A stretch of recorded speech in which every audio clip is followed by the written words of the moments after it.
I won't forget that morning, not if I live to be 100. I counted the men as they marched out of the yard. They'd hardly slept for weeks. We of the CID had slept even less, but the nightmare that kept us awake was all the same nightmare. That's why we weren't surprised when the commissioner asked us up to the conference room for a bit of a talk. He'd talked to us plenty, we knew that. It didn't help any to know what was ahead of us.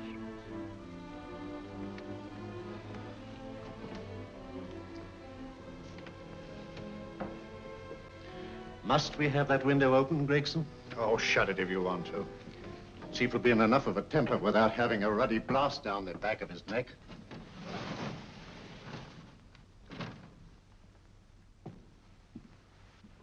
Gentlemen, the commissioner. Stuffy in here. Be seated, won't you? Gentlemen, if you wish to know what able men you are, read any of the works of popular fiction that glamorize your achievements, but don't, I beg of you, read the daily papers.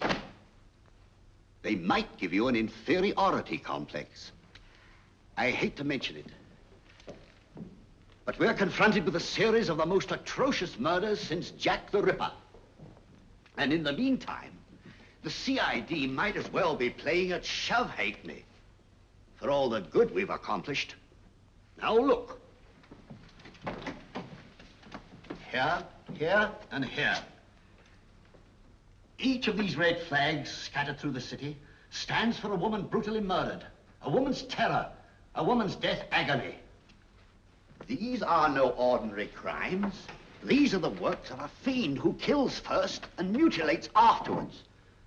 A ghoul who hacks off a part of his victim body and carries it away with him, a loathsome souvenir of his butchery. 3 women murdered so far, and you haven't turned in one clue. You haven't given me one lead. Here you sit and wait for news of a 4th victim, with your arms folded.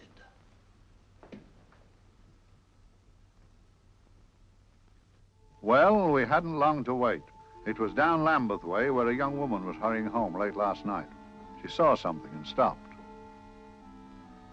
It was a constable. He spoke to her and he walked along with her, just in case. He saw her go down the stairway to the basement lodging where she lived. We can only surmise what happened after that.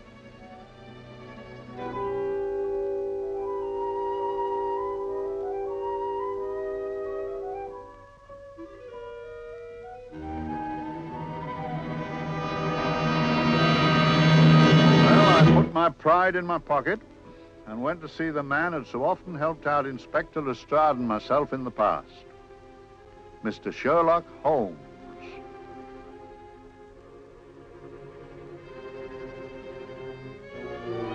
If ever a man needed help, I did.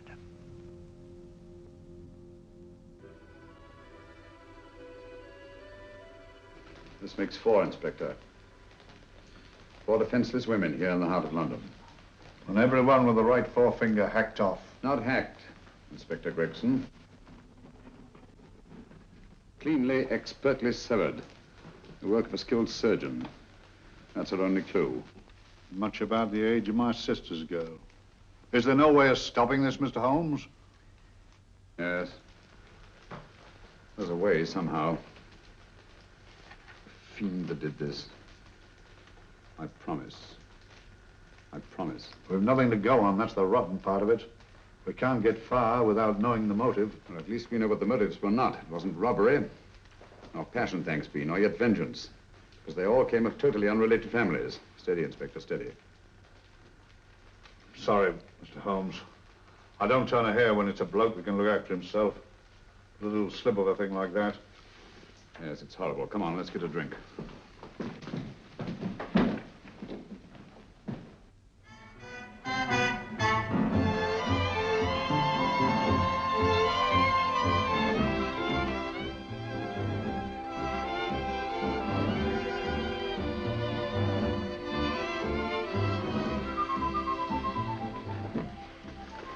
Good evening, Mr. Holmes. Good evening, Vincent. Whiskey and soda, please, and a double for my friend here, Inspector Gregson. Very good, sir. Make mine Irish. Decent of you to give me a hand with this thing, Mr. Holmes. Always a pleasure to be of help to Scotland Yard, Inspector. Little out of my line, looking for a maniac who murders just for the fun of it. Or perhaps just to get a human finger. In all 4 cases, the murderer risked capture by stopping to secure a finger. Well, what for? Who knows? He's just a madman. Perhaps there's method in his madness. If we could just trace those missing fingers. If we could just drain the English Channel, we might find a penny. Huh? Oh, thank you. You may keep those, Mr. Holmes. Thank you.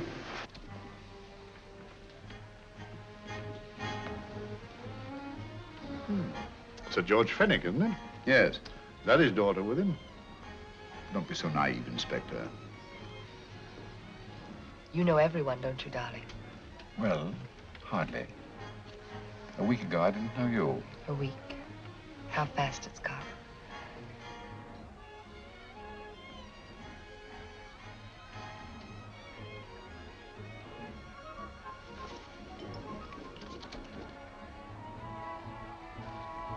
I collect these things. How very quaint of you. Shall we go? Yes.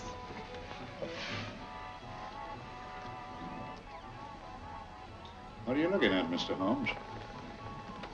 Looking at a very handsome woman. Not born to the purple, but giving an excellent imitation. Would you like to come to my flat for a nightcap? Lovely idea. Yes, isn't it?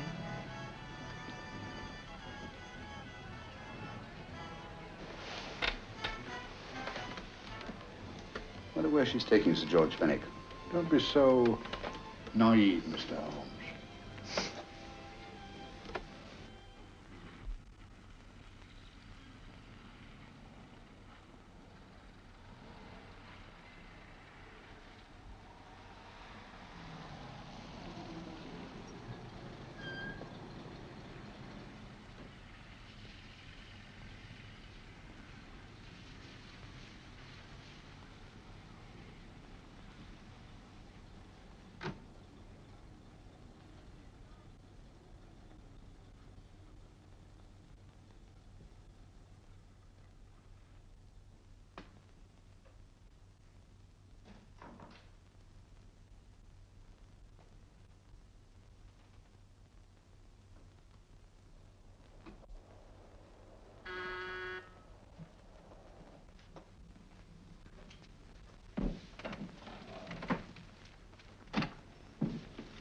Good evening, Mum. Hello, Grandon. Any messages? No, Mum. Thank you. Drinks, Grandon. One of your nice surprises. Yes, Mum. I say, you don't mean that, Grandon's a marvel, aren't you, Grandon? Yes, Mum. You wouldn't believe the things she can do. Ah, charming place. Delightful. Really? Do you think so? I'm so glad. Do sit down. Do you mind? Do I mind? What a question. I don't mind anything, really. Except not being with you. Now, you really don't want me to believe that, do you? Not too seriously. Good. We're both quite grown up, aren't we? Quite.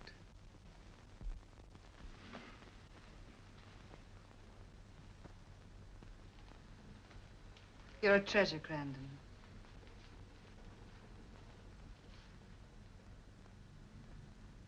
And lower the lights a little as you leave.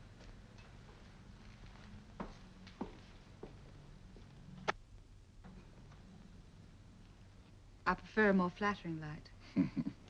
In any light, you'd be... Would I? And don't you know it? Perhaps I do.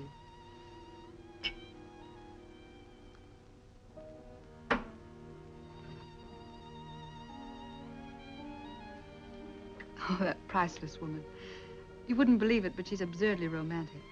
She loves dreamy music, and she thinks that we... But we do, don't we? Do we? Well, it's rather soothing, restful. Yes. And we all need rest at times, like tired children who've played too long. You've played with wooden soldiers, I suppose. Funny. Hadn't thought of that for years. Toy boats were my special joy. Anything I could set afloat anywhere. Like this. And this. Toy boats sailing into the Never Never Land. The land of beautiful dreams. Look. Look, odd, isn't it, how the light is reflected?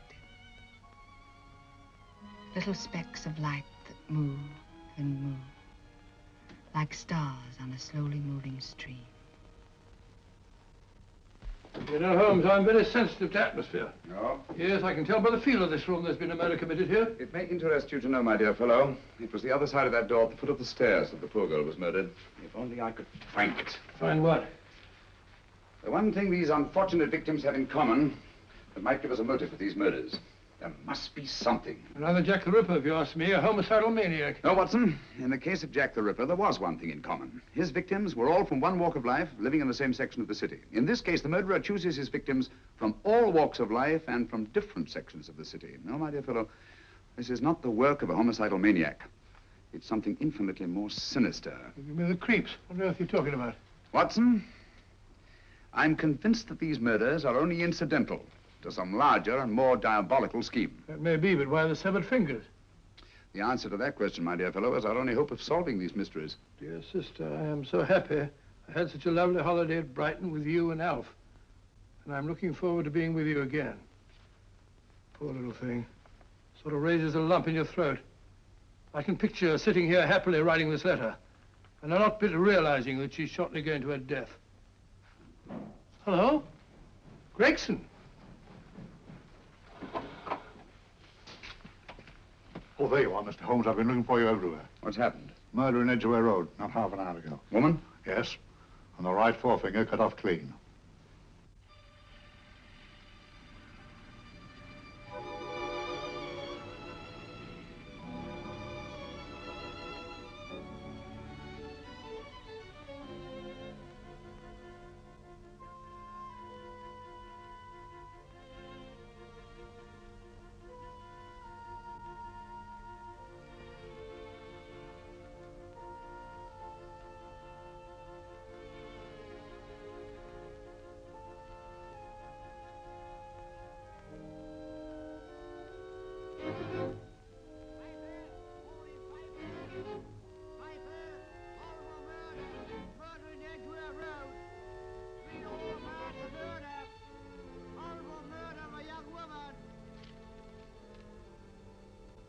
Piper! All for murder, Piper! All about the murder! Morning, Piper! All about the murder! Piper! Horrible murder! Another young woman found murdered, Piper, sir! Horrible murder, Piper! Piper! Read all about it! Get your Piper! Murder in Edgware Road! Horrible finger murder. Shocking murder. Murder in Edgware Road. Horrible murder of a young woman. Read all about the murder.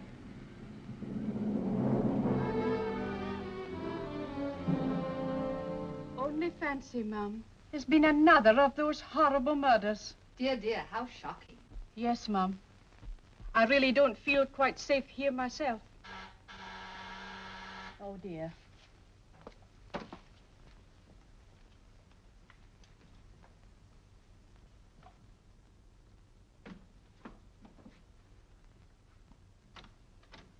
Why, Sir George! I must see Miss Marlowe at once. I don't know if she... I must see her. Where is she? Lydia. Why, Sir George, what is it? What happened? I don't know. You'll have to help me. You've got to help me. But I don't understand. Listen, I woke up a few minutes ago in a cheap boarding house off Edgware Road. I don't know how I came there. I don't know when. The last thing I remember is being here with you. Calm yourself, Sir George. When did I leave here? Well, it was about, It was 10:45, Mum. Precisely. You seemed, forgive me, just a little distressed. Detached, not interested. I thought I'd said something to offend you. I don't remember.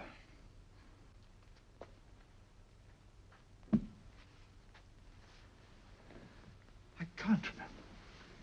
Tell me, has this happened to you before? Before? Well, there is such a thing as amnesia, you know. If it was 10:45 when I left you, it was 9 this morning when I woke. Over 10 hours lost. 10 hours that I can't account for. And in my pocket when I woke, I found... Yeah, in my pocket. That isn't... Oh, it's not for you, of course. It can't be. Excuse me, Mum, but there's a man asking to see the gentleman. Send him away. Yes, Mum. No, please. I'll see him.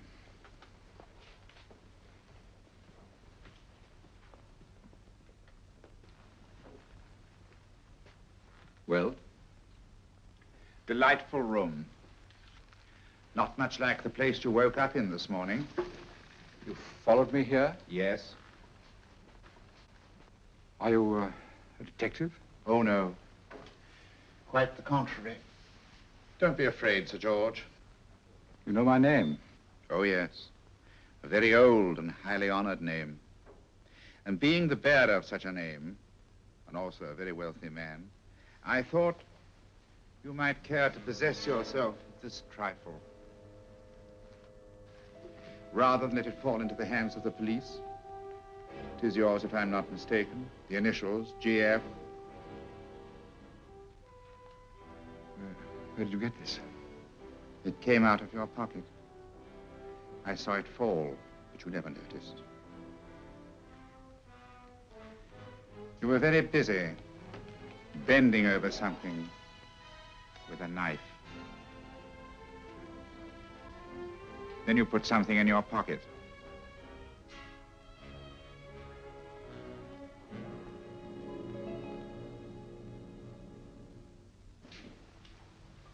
Come along, Holmes, come along, come along. How many more times must I tell you? You're missing a treat. This is delicious. Little jam tarts to follow. Aren't you tempted? You and your flesh pots. They tell me that fish is good for the brains. Brains haven't any.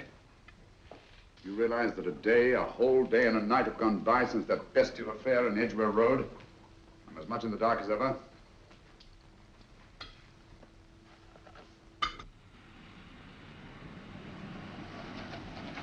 Hello, here comes a client, unless I'm very much mistaken.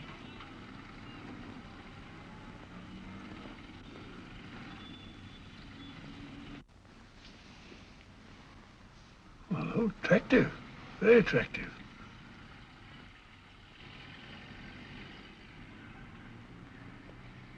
Obviously, she left home under the stress of some very great emotion. How do you know that? She isn't wearing any gloves. A startling omission in a young lady of fashion. No, she didn't put her coat on. Open car, too.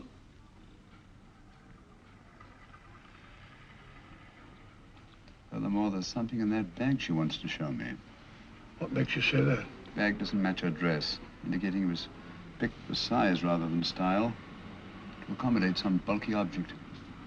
You amaze me, Holmes. What do you mention, my dear fellow?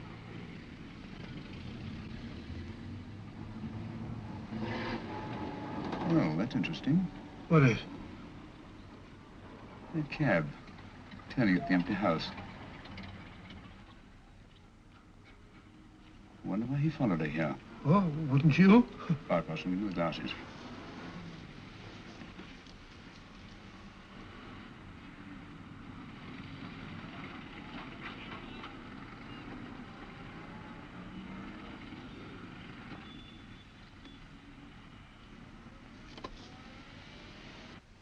Well, we shall soon know. Yes, Mrs. Hudson? It's a young lady, sir. Most urgent. Ask her to come in. Go right in, miss. Mr. Holmes? Yes, this is my friend, Dr. Watson. How do you do? How do you do? Mr. Holmes, you must excuse me, please. Yes, well, won't you sit down? Come along. May I? It's quite all right. Thank you.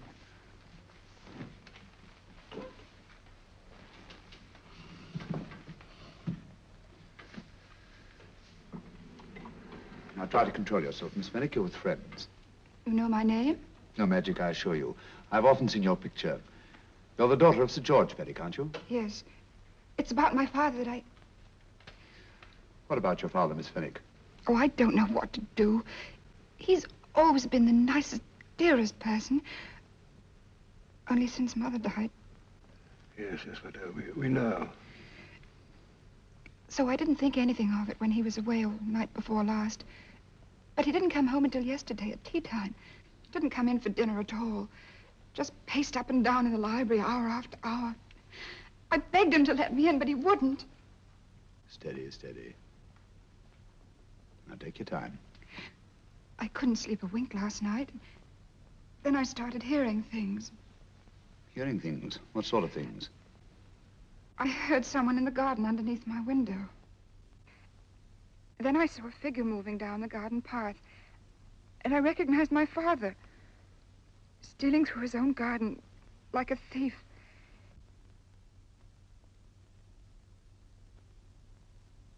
He had a spade in his hand, and he stopped by the greenhouse where he started to dig. This morning, at daybreak, I stole out into the garden and found this.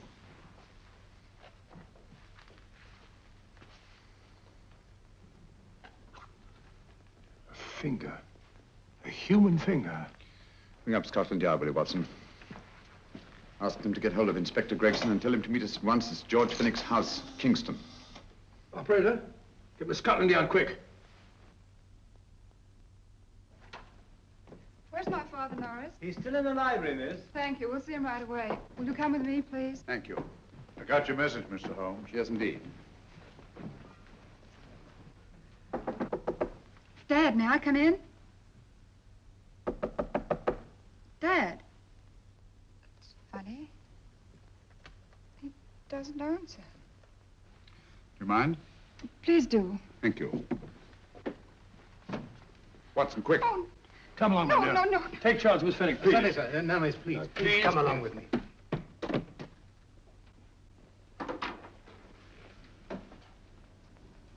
Dead? Yes. What do you make of it, Doctor? Shot in the back between the second and third ribs. The bullet undoubtedly penetrated the heart. Look at the powder marks on his coat. I was afraid of this. What do you mean?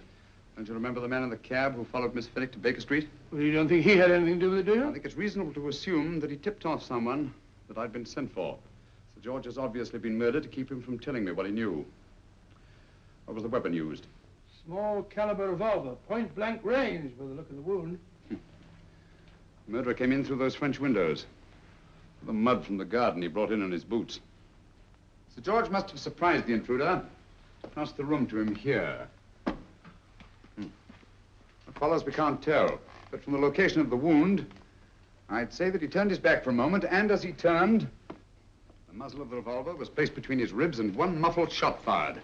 And you mean to say he kept on going, even after he was shot? There's no doubt about it. Look there. The trail of blood leads us back to the desk. Something Sir George was after. Something. I know. He was trying to summon help, poor chap. I don't think so, Watson. There's the bell pull by the fireplace. No, you'll notice from the trail of blood that Sir George made straight for this desk here. I wonder, there was something he was desperately anxious to get. Hello. His right hand's clenched. That's perfectly natural. Death agony. The left hand lies open. Why only one hand clenched in the death agony? The right hand, the hand nearest the desk. Please note that. If Sir George took something off this desk, something so important that he spilled his last drop of blood to get it, I want to know what it is.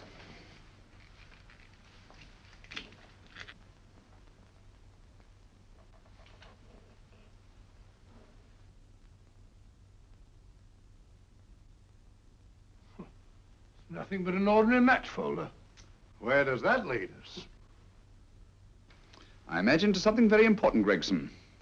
This match folder's from Pembroke House. Why shouldn't it be? He was there, you know. We saw him yesterday. Yes, but the effort he made after he was shot to get hold of this match folder. It's just possible he wanted someone to remember Pembroke House. He may have wished to recall it to someone who saw him there. Someone who, like ourselves, saw him with a woman.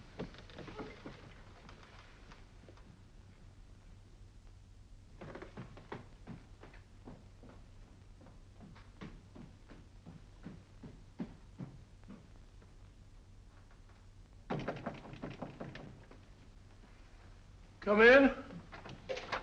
Oh, Dr. Watson, this came by hand for Mr. Holmes not 10 minutes ago. Thank you, Mrs. Hudson. That would be the report from Sir George's bank. Report from Sir George? Oh, really? Don't you remember his daughter told us that he'd just closed his account? Had it looked into at once.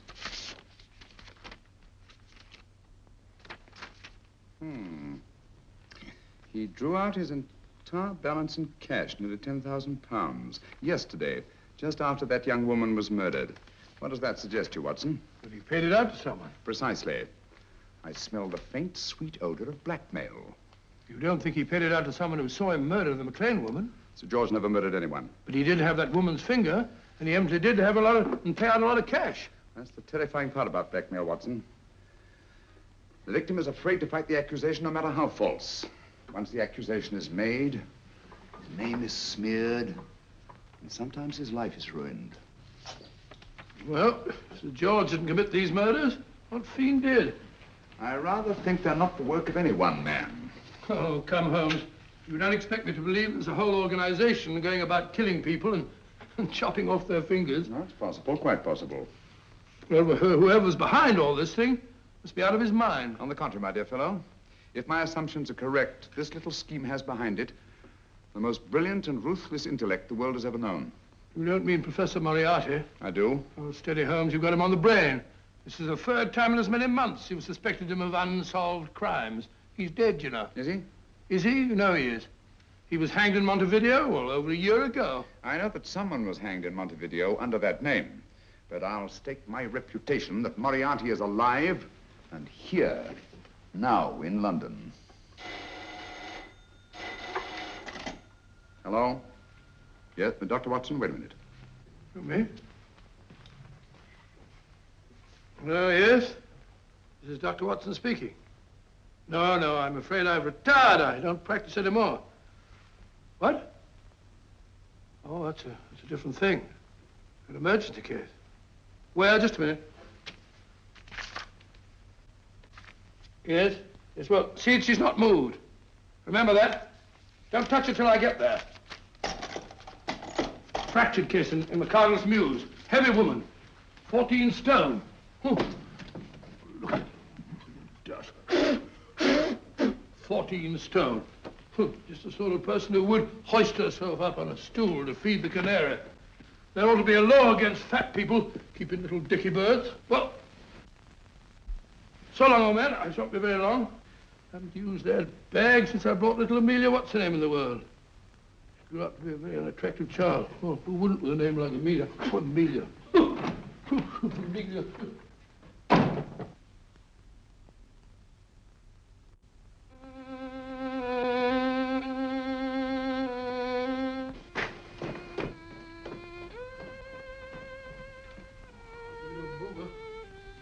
People so stupid about accidents.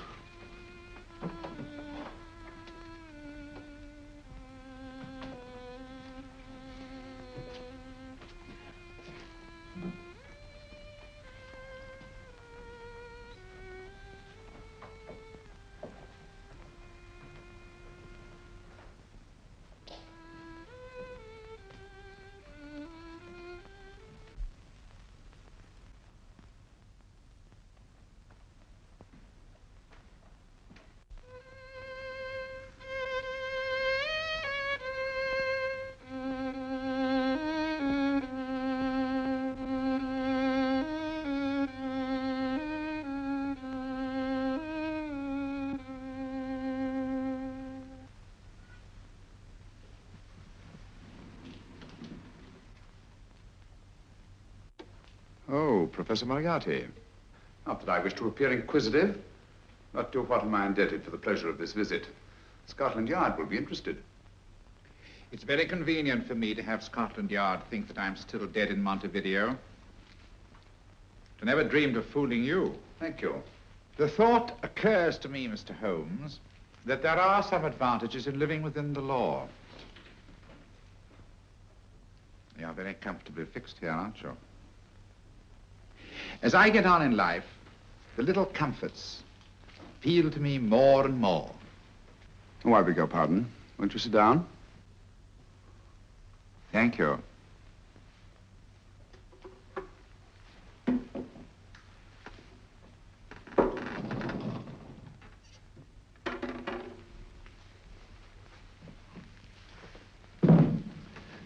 And now, Professor Moriarty, what can I do for you? Everything that I have to say to you has already crossed your mind.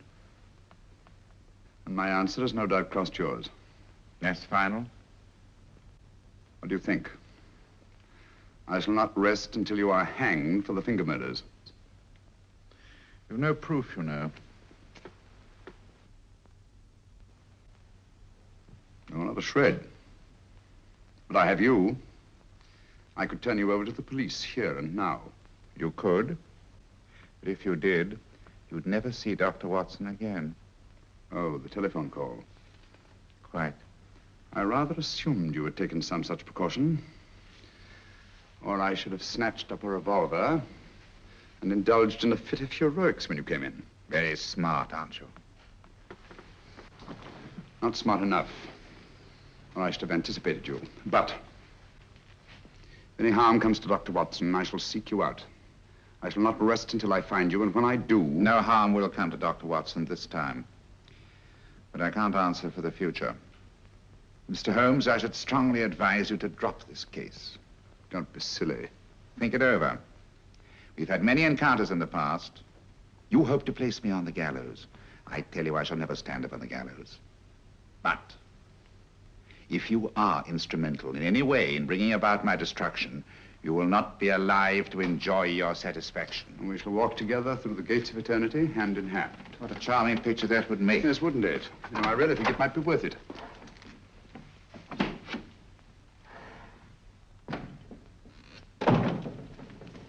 Shoelaces, Governor? Tuppence a pair. And strong enough to hang yourself. How many more times must I tell you I don't want your filthy shoelaces or your company? Shoelaces, Governor? Blasted impertinence. Run along, my good man, or I'll give you in charge. Shoelaces, Governor? Shoelaces, Governor? Help a poor bloke. What's only got one arm? Any luck with Mr. Holmes? You can read his obituary in tomorrow's papers.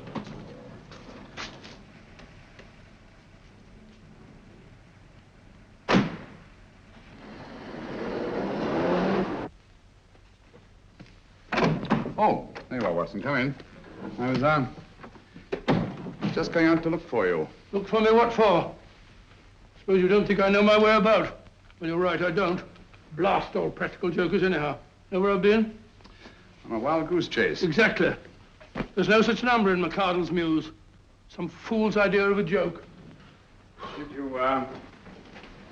Did you see anyone? No, nobody especially. Only a whining old idiot selling bootlaces. Persistent beggar, wasn't he? Stuck to you like grim death. Huh? How do you know? And finally left you for someone who looked like better pickings. Someone, my dear Watson, was Professor Moriarty himself. What? He's just called on me. Moriarty here and you let him go? But you must be out of your mind. Why? Well, he bluffed me into believing that he was holding a friend of mine as hostage. Friend of yours who? Oh, nobody very important, just a fat, lazy fellow. Medical man, I believe. Medical man? Do I know him? Yes, I think you do. Fellow by the name of Watson. Watson, never heard.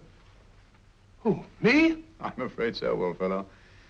Your street hawker's job was to do away with you in a certain contingency. And you let Moriarty go? Because of me? I had no choice. I can't afford to lose you, old fellow. Well, it's very decent of the old chap, I must say, but... I wish you'd nabbed him. We shall, never fear. I know the motive for the finger murders. All I have to find out now is the method used with the blackmail victims. Method? Yes. How does Moriarty get them to the scene of the crime? How does he plant those severed fingers on them? And how does he scare them into believing that they may have committed those atrocious murders themselves? Curious.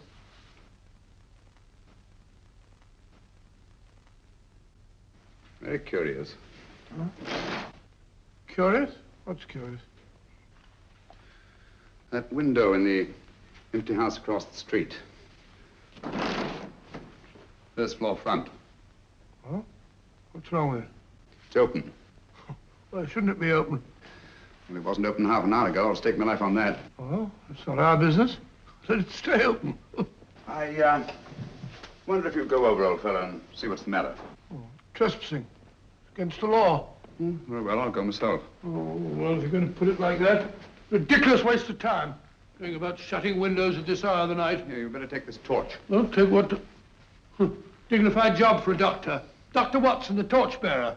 And what do you propose to do? Sit in a comfortable chair, I suppose, and read a good book? That's a very good idea. Yes, very good idea. While I play night watchman, you have a nice read. Mm-hmm. Good night. Have a good time. Have a good time? What do you mean, have a good time?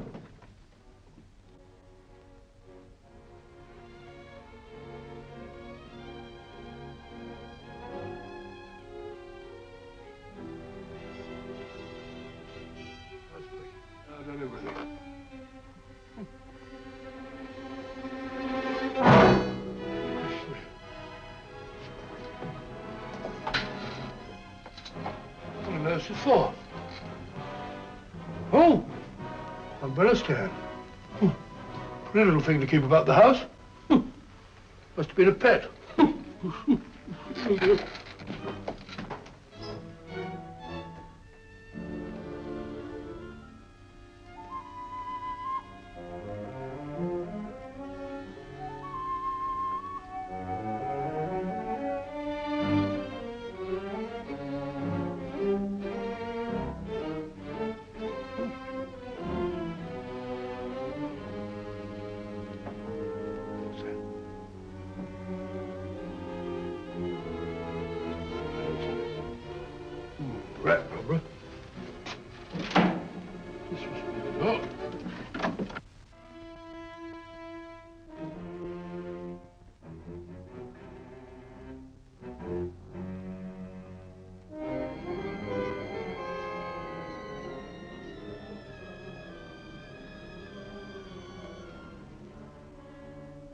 While he sits comfortably reading a book.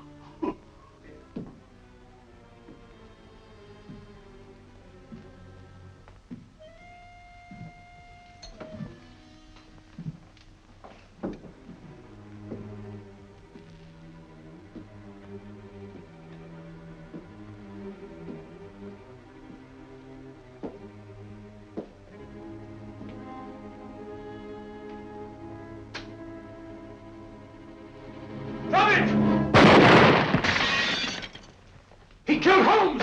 He killed Sherlock! Watson. You? But I saw him shoot you a second ago. Not me, my dear fellow. Merely the bust of Julius Caesar. Incidentally, you may have noticed that all through the ages, prominent men have prominent noses.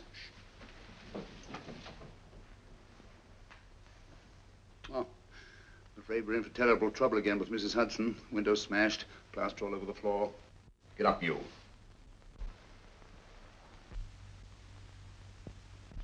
Corporal Williams, Middlesex Regiment. Discharged from the army as physically unfit. Papers seem in order.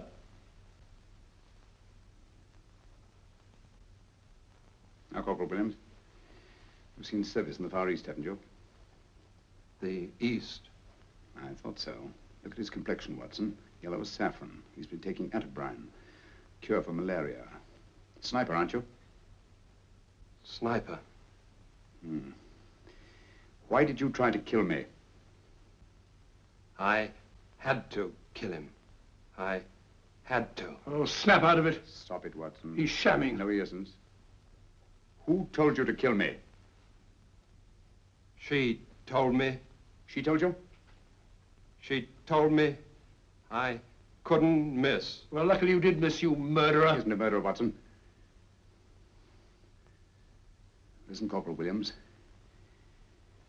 She told you you had to do it, didn't she? I had to do it. I've got it, Watson, I've got it. Got what? The method used in the finger murders. Well, what is it? Hypnotism, my dear fellow, hypnotism. And it wasn't against his nature, that's the devilish part of it. They picked a man for their purpose whose job was sniping. Who are they? Professor Moriarty and his finger murderers. Williams spoke of a woman. I think you'll find that she asked him home tonight for a drink. Nice quiet rooms, soft lights, music. You got it all pat, Mr. Holmes. What's the lady look like? Up 30, nice figure, blonde, lustrous eyes. Oh, really? Got a phone number? Oh, so? Williams will give us her address. Look after him, Gregson. Don't let anyone come near him. He's our key witness in the finger murders. Well, I hope you're guessing right, Mr. Holmes. Get up, Williams. Now, go with Inspector Gregson anywhere he tells you. Come on. Yeah. Ring me as soon as he comes to himself, will you? I will. Good night, gentlemen. Good night. Well, if you believe that fellow Williams was hypnotized, I suppose you think Sir George Fenwick was hypnotized, too. Yes, I'm quite sure of it. Have a cup of tea? Thanks, old boy. Nothing to eat. Well, why didn't these people make Sir George do the murder himself? Because they didn't want to get him hanged. They wanted to blackmail him. Well, who do you think the actual murderer is? One of Moriarty's gang. A diabolically simple technique. Kill a woman. Yes. But why cut off the fingers? My dear fellow, don't you understand? The severed finger is what links the blackmail victim to the murder. He wakes, finds the grisly thing in his pocket. He doesn't know how it got there. He's no idea that he's been hypnotized. For all he knows, he may have committed the atrocious crime during some dreadful lapse of sanity. In that state, when he's utterly demoralized, the blackmailers take over. Is that it? Undoubtedly. You see, they swear that they saw him commit the murder.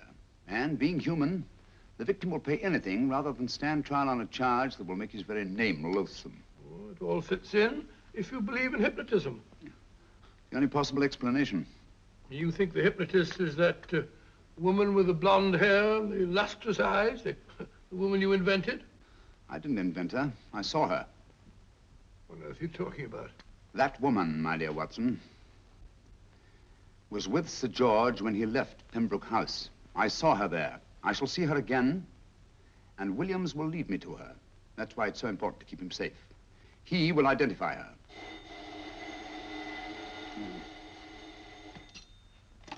Hello? Yes? Inspector Gregson? What? Well, get every constable in the district.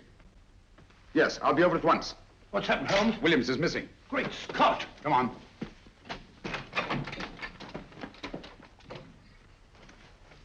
Lorry crashed into Gregson's car. During the confusion, Williams disappeared. Escaped, eh? No, kidnapped. To keep him from talking when he came to. You don't think that Moriarty... Moriarty? Anything is possible.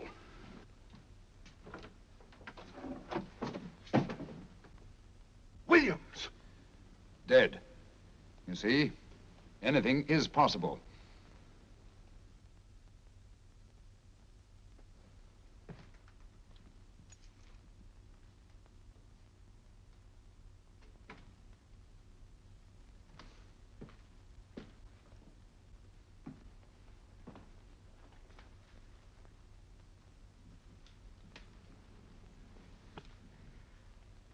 Oh, good morning, Professor Moriarty. You startled me.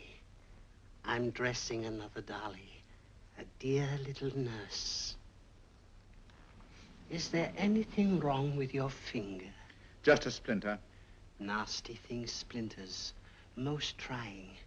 One can't be too careful, but I'll get it out for you. I have the very instrument to help you. Sharp enough to split a hair. Put those tools away until they're needed. But they're not tools, sir. They're instruments. Put them away. Is Lydia in? Yes. But really, you should let me. Get dressed. Holmes and Watson just left Baker Street for the Mesmer Club. Mesmer Club? The meeting place of all the top hypnotists in London. Do you suppose that Mr. Holmes is onto our method? If he suspects, it's merely a suspicion. It's our business to see that it ends there. I hope you're right. Williams passed away before he could talk, remember? What do you want me to do? Go to the Mesmer Club, meet Holmes, and induce him to come back here. Isn't that a bit dangerous? Every meeting with Sherlock Holmes is potentially dangerous. However, you say he didn't see your face at Pembroke House. And how would you suggest I get Mr. Holmes to accompany me here? Kidnap him? Oh, no. Holmes has one weakness, his insatiable curiosity. If you can arouse that, you can lead him anywhere. It's up to you to take advantage of any opportunity that may arise. This way, please, gentlemen.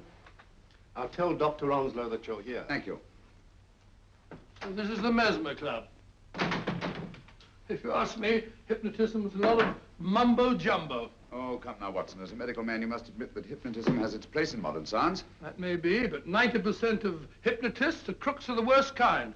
Nothing more than a lot of charlatans exploiting weak-willed morons. Ah, Dr. Onslow, I believe. Happy to meet you, Mr. Holmes. Your brother Mycroft suggested I might be of help to you. He's a valued member of our little group of charlatans and crooks. Oh, beg your pardon, sir. I didn't know you were listening. Behind the curtain. My friend, Dr. Watson. Oh, delighted. Oh, did you? I wonder now. You see, we're in the midst of a little experimental session at this very moment. If you'd care to join us. Oh, certainly, certainly. That'd be very instructive. Oh, well, will you follow me? Thank you. Why should I know somebody behind the blasted curtain? In treating his patients. But today, the therapeutic value of hypnotism, as we now call it, is conceded by innumerable physicians. Especially is it of value in surgical cases where the administration of local or of general anesthetic is inadvisable. Inadvisable poppycock. Oh, sorry. For the sake of latecomers, I may say that I have placed this subject under profound hypnosis. In this condition, he can feel no pain, even under applications which normally would be excruciating. Excruciating? You excuse me, please.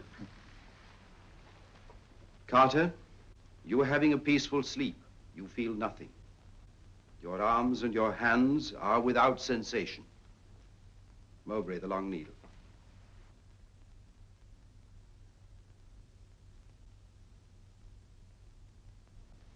Carter, give me your right hand.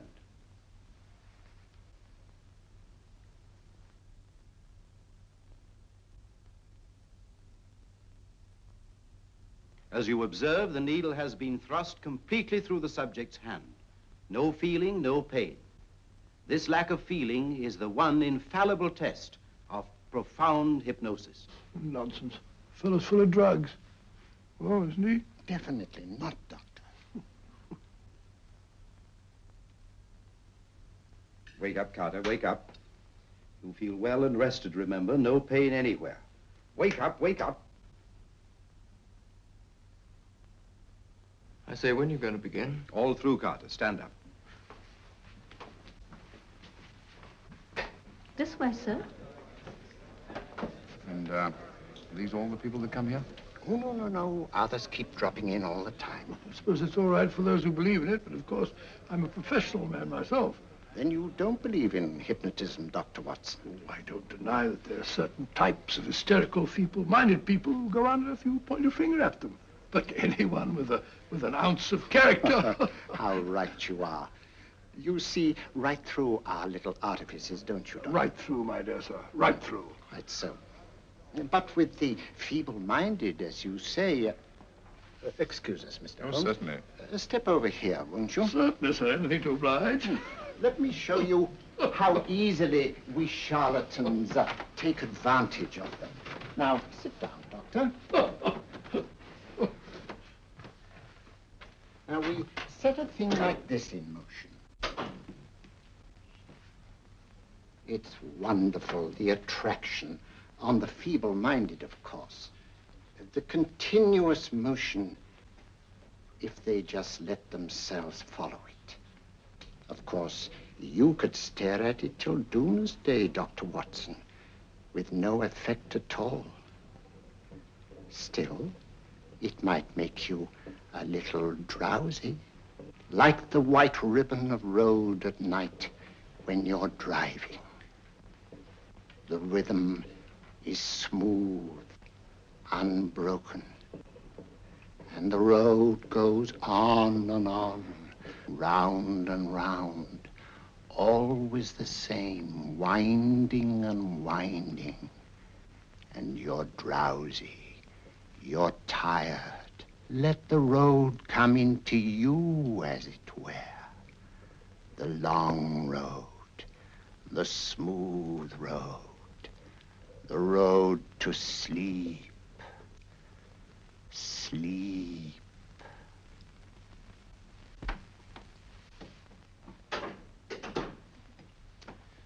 Open your eyes. Stand up. Turn around.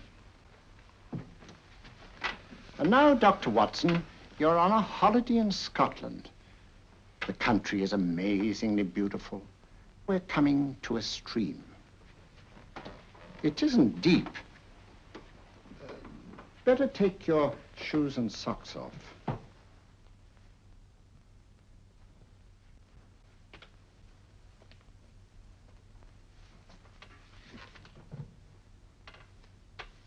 Roll up your trouser.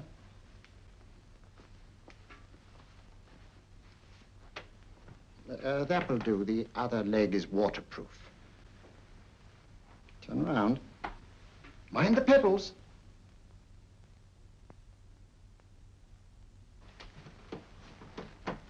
Sit down.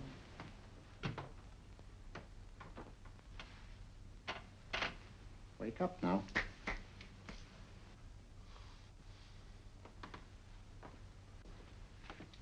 There, I see. What did I tell you? It didn't work with me. Why, nobody with an ounce of character.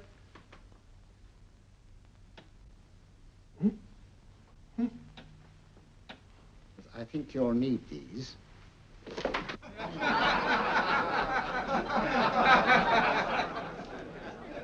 Nothing to laugh at. Watson, she's here. Oh, the woman you're looking for? Yes, I'm going to meet her. Perhaps I can induce her to take me to Moriarty. Do you think it's wise, Holmes? It may not be wise, but it's essential. After all, I've held me on with Moriarty in the past. But isn't it dangerous? She might be a hypnotist. If my will isn't stronger than hers, I deserve to be hypnotized. I feel I must protest, Dr. Onslow. I was told this was a gathering of serious students of a great science, and I find myself in a company of buffoons. Oh, my dear madam. Elliots and Esdale, Braid. Were those men martyrs for the truth, that you may laugh over your childish, cruel tricks? I must say I'm in complete agreement with you, madam. This was most unnecessary performance, Dr. Onslow. Beg your pardon, sir. My name is Holmes, Sherlock Holmes. At your service, madam. Thank you, Mr. Holmes. I'm afraid I've created a rather embarrassing situation. But you see, I'm interested in the serious study of hypnotism. So am I, too. Perhaps we have something in common, Mr. Holmes. Perhaps we have. Do you join me for a cocktail at Pembroke House? I should be delighted. Good.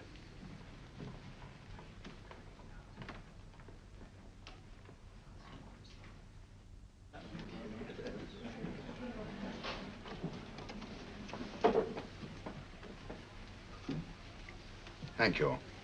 I didn't know there was such a pleasant place in London. It was so nice of you to suggest our coming here. I thought a little picking-up would do us good. You mean you thought I looked... I like the way you look. Thank you. I suppose I did lose my head a little at the Mesmer Club. But you see, hypnotism is almost a religion with me. I know so well what it can do to help and heal. And I can't bear to see it used for trivial purposes. I know very little about it. That's why I went to the Mesmer Club. You see, I'm rather puzzled just now with the case that I'm working on. How fascinating. Tell me about it. It's the murder of Sir George Fenwick. Fenwick? Who's he? Quite a well-known figure. Odd now I come to think of it. Last time I saw Sir George was here at Pembroke House. Strange. Yes, isn't it? He was sitting, I believe he was sitting at this very table. Cigarette? Thanks. Do go on. There was a charming lady with him. He was lighting a cigarette.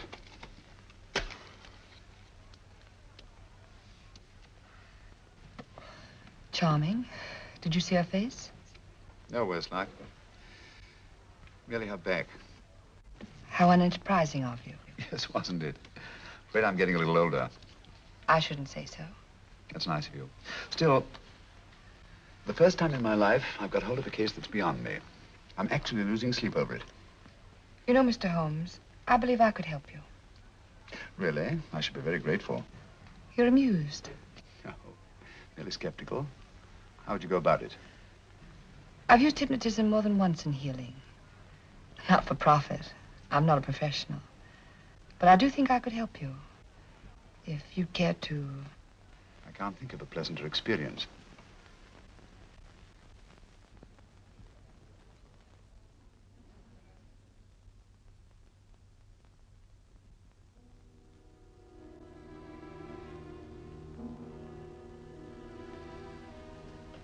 Low lights, music, is that all there is to it? You must relax, Mr. Holmes. I'm afraid you're a rather difficult subject. So I thought perhaps a little help. Materia medica might be advisable. Drugs?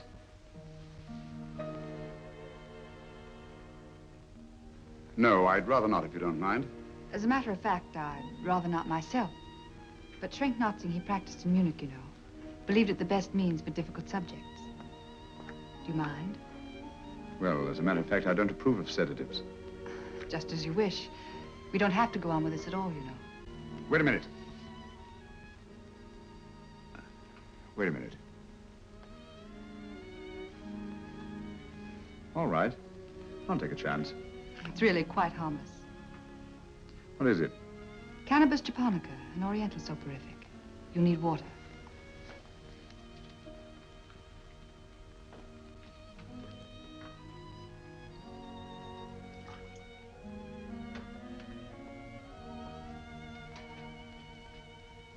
Thank you. Now sit down, Mr.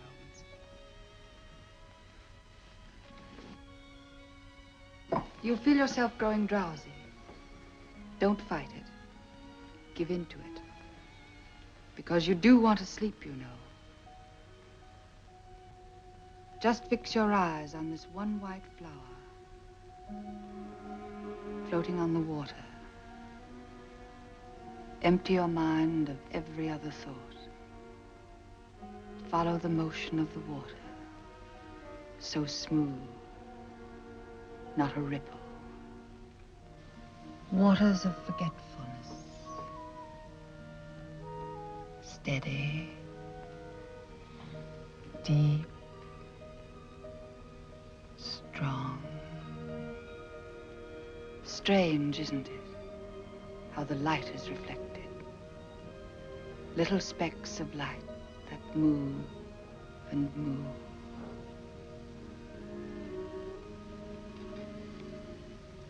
It's restful here. It's peaceful. It's friendly. And you're very close to finding what you're looking for. You'll find them soon now. The guilty ones. When you're rested, gentle waters closing over you. Steady, deep, strong. Drawing you down, down, down.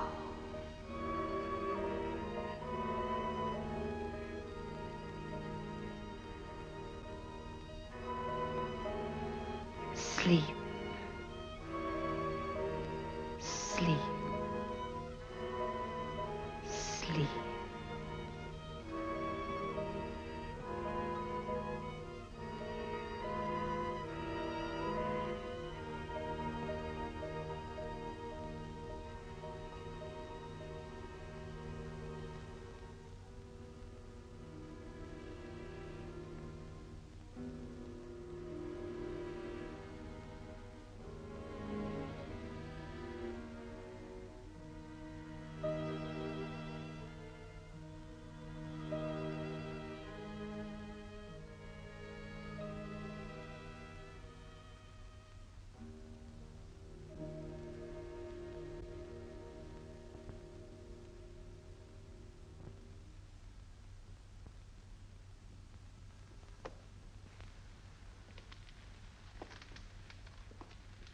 Here he is, Professor Moriarty.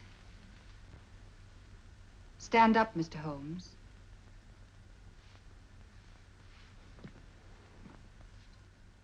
Open your eyes. Face this way. Are you satisfied? We are dealing with a clever man. He may be shamming.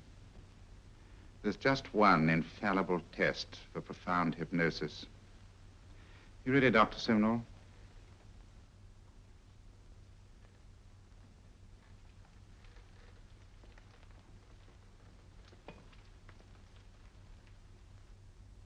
That will do, Doctor.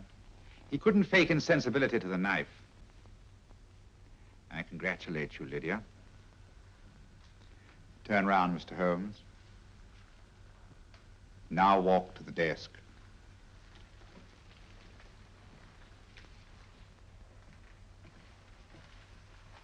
Sit down.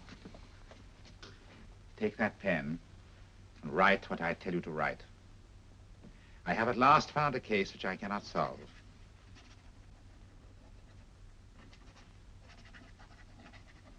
I have outlived my usefulness.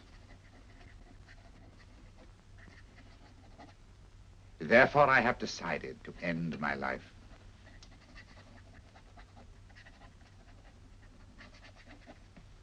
Sign your name. Now blot it.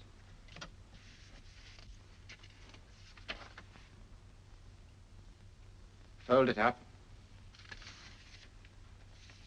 and put it in your pocket. Come, Mr. Sherlock Holmes. Go out onto the terrace. But it won't look like suicide, sir. I'm sorry, but Mr. Holmes' injuries must all be self-inflicted. Let's walk a little, Mr. Holmes. It's so pleasant here in the garden. Just step up here onto the terrace. It's a nice, broad terrace.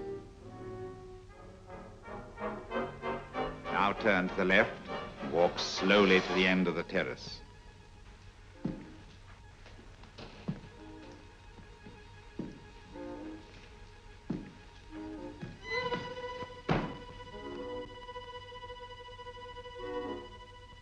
Don't stop. You must walk to the end, you know.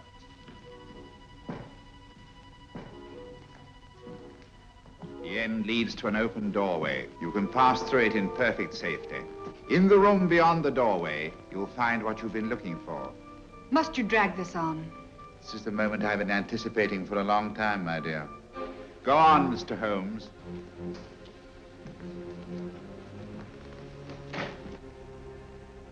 Through the open doorway, you will find the man responsible for the finger murders and the death of Sir George Fenwick. Professor Moriarty. Holmes! Stand still. What a beautiful view, Watson. I'm quite enjoying it. No, you're not. You're hypnotized. You're under a spell. Stand still. Don't move. Steady, Holmes. Steady does it. Stand perfectly still where you are. Nonsense, Watson. You don't know what you're doing. Of course I know what I'm doing. You mean you're not hypnotized? Certainly not. Then get off the wall, you idiot. Oh, look out! Holmes! Oh, Dear fellow. What were you doing up there? Holding the fort until you arrived. What kept you? Well, I ran into a spot of trouble on my way to Scotland Yard. I was arrested for exceeding the speed limit. Your luck seems to hold, Mr. Holmes. I'd hardly call it luck, Professor. You see, I substituted a drug of my own for the one that this dear lady pressed on me. You are clever, aren't you? A drug that, although it leaves the subject conscious, renders him quite insensitive to pain. That accounted for my lack of reaction to Dr. Simnel's knife. Well, Gregson, quite an impressive haul. Even Inspector Lestrade himself couldn't have done any better. Thanks, Mr. Holmes. Take him away. All right, put her in the van. I was right, Mr. Holmes. You are a difficult subject. Thank you. And now, Professor, our score is settled. Au revoir until I see you on the gallows. The rope has not been made that'll go around my neck. Come on.